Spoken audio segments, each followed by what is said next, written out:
My name is Adam Andrzejewski, and I'm the CEO and founder of OpenTheBooks.com. And this week, we actually have one of our biggest stories ever. And that says something because we pop a lot of great stories. We take our data and we follow the national news cycle and we add context to some of the biggest stories that our nation faces. This week, we're going to talk about what happened to me as a contributor at Forbes since 2014. Before we get into the detail, I want to introduce my co-host, Tamara Colbert. Hey, Tamara, are you there? I'm here. Good evening, everybody. Adam, this is an astounding story. We couldn't wait to share it with you guys on our Thursday segment. Adam, you've had a whirlwind week of media. Tell us the crux of this story. So, Dr. Anthony Fauci is the most highly compensated federal employee. And Tamara, you know, he's also the most visible. He probably had the most impact on the country out of anybody in the federal bureaucracy, or maybe even, arguably, any politician over the course of the last 2 years. So it's incumbent upon all of us to give him oversight. And you know, at OpenTheBooks.com, over the course of the past 13 months, we've done that. And I've published a lot of that oversight in my column at Forbes. Well, in the middle of January, we had one of the biggest news stories in the country. Everyone will remember when Dr. Anthony Fauci was under oath in the well of the United States Senate, and he called U.S. Senator Roger Marshall a moron because Marshall was quizzing him on the availability of his financial disclosures. And Marshall cited Forbes. That was my column at Forbes. Those were our findings at OpenTheBooks.com, where Fauci was the most highly paid and his financial disclosures were not available. We know this because we filed the Freedom of Information Act for those disclosures, a request 13 months ago in January of 2021. Many people had questions after we shined a white-hot spotlight on his compensation, and he was number one. People questioned, how can Fauci out-earn everybody? He's the director of a sub-agency of Health and Human Services. And so we filed Freedom of Information Act requests, and National Institutes of Health, they wouldn't produce. They hardly produced anything, 51 pages. So in October with Judicial Watch, we got serious, we sued them, and today they admit they're holding 1,200 pages of Fauci's financial disclosures.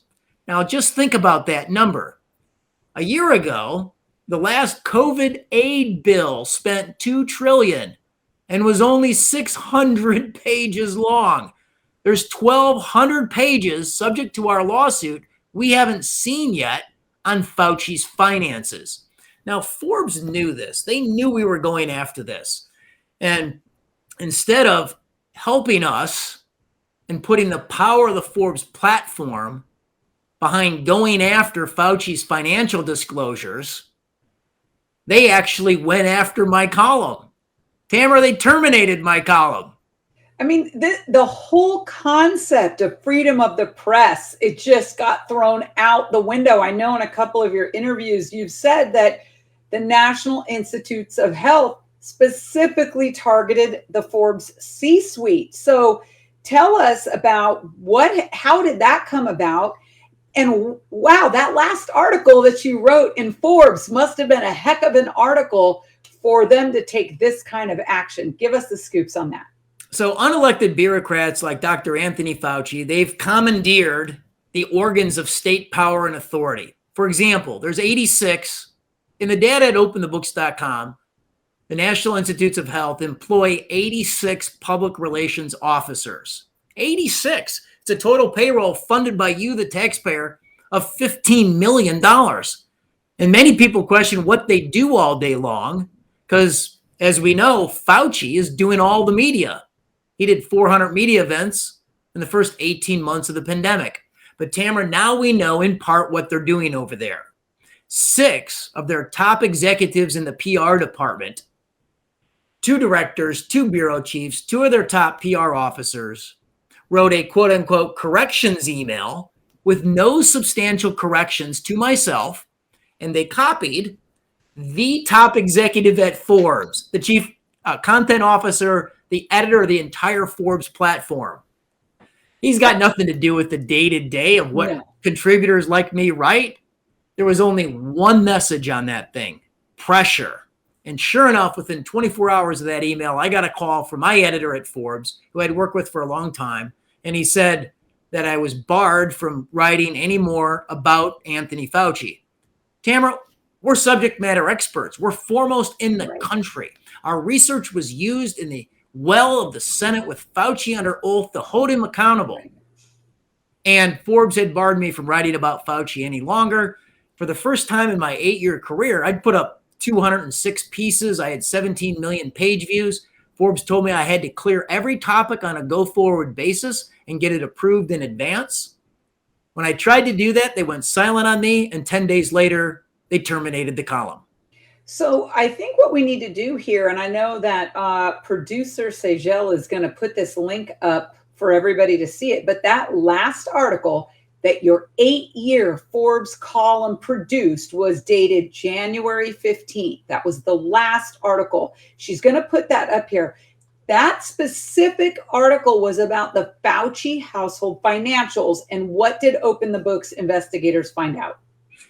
Well, the Faucis have done very well between Dr. Anthony Fauci and his wife, Christine Grady. They have a household net worth that rivals $11 million.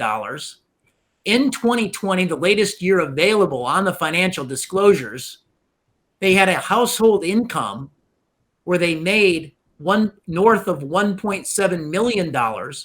And that breaks down from their federal employment, salary and benefits, royalties, travel perks, and investment gains. So just think about this. From our research, everybody knows that Fauci out-earns the president. In 2021, he made $456,000. Well, what many people don't know is that his wife, Christine Grady, is the chief bioethicist at the National Institutes of Health. And she out-earns the vice president of the United States. She makes north of $238,000. So if you add up both of the Fauci salaries, tack on 30% for the taxpayer-paid cost of benefits, and the two Faucis every single year at taxpayer expense clean off over $900,000. Well, Adam, this is extraordinary. This is, not just a freedom of speech issue that you and I have talked about. And there's something more that's kind of the second half of this story, not just freedom of the press. Talk about how large and powerful the federal government has really grown. It is sheer audacity to go after one of the top and up to this point, very trusted media source that was Forbes. So the size, scope, and power of the federal government over the course of the last 20 years has grown substantially, that these bureaucrats really believe that they can pressure a mainstream news organization like Forbes. And unfortunately, my experience, as an independent voice outside of the state organ of authority and control, I was in jeopardy. And now I'm an example of just how powerful government is. Unfortunately, Forbes folded, and so these bureaucrats are further emboldened to do it again with somebody else. So I think what's really important for the listening audience to understand is that Open the Books has never taken one dime of federal money. That actually gives us a lot more power than any of the agencies or sub-agencies or anybody else that has taken money. And then follow up with that on why our mission for 2022 and the number of investigations we plan to release will be groundbreaking. Groundbreaking. So, we've got platforms, news platforms, prestigious platforms reaching out to us because they know we've got literally 500 investigations coming down the pike in 2022. Our mission of every dime online in real time, coupled up with forensic deep auditing, we're on steroids, Tamara. Everyone wants that content from our auditors, and we're excited about this. People don't have to feel sorry for me. This is not about me. I'm going to graduate. I'm going to get to the next level. Open the Books is going to the next level. We're going to be just fine. We released this story so the American people know exactly what's going on with their government and with major news organizations. The educational value of this story, I think, is extraordinary. People need to know that your tax dollars are being used against independent voices to deplatform them. And I'm an example of that. Unfortunately, my column at Forbes became an example of that. It's actually a great badge of honor that you get to wear this, and that Open the Books auditors can stand very proudly knowing they got actually so close that the NIH was concerned. I mean, they're right now, Adam, acting as though there is something to hide in all of this. So as we go forward, is Open the Books going to stop covering Dr. Anthony Fauci? No, I mean, we're just getting started. I mean, I think we've discussed this on other Wastes of the Week. The first thing that you do is you just secure basic documents like an employment contract, a hush agreement, a ethics disclosure, financials disclosure, conflict of interest disclosures, a job description, royalty payments, if any. All of these things are just basic documents you secure first before you really start an investigation. After 13 months, we're still stuck on the first step. We're still trying to secure the basic documents. And unfortunately, Forbes didn't have my back. I just want to end the segment with this. The day I was fired, Forbes kissed Fauci's ring. This is pretty extraordinary. So they did a specially promoted editor's pick story. And here's what the story was. On Fauci's portrait that will now hang at the Smithsonian Institute. So they fired me. They didn't want Fauci's oversight content of his financials. And then they kissed the ring as on the way out the door with this fluff story about his picture hanging over at the Smithsonian. That's unbelievable. But the most important part of this story, Adam, is that we love continuing to do this oversight on behalf of the American taxpayer. This is really important.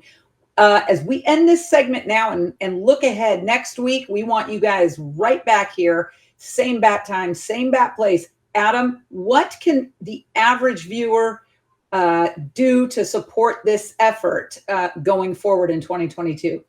Just come to openthebooks.com and sign up for our weekly email. And then, all of these 500 investigations, they're coming down the pike and you'll have a front row seat.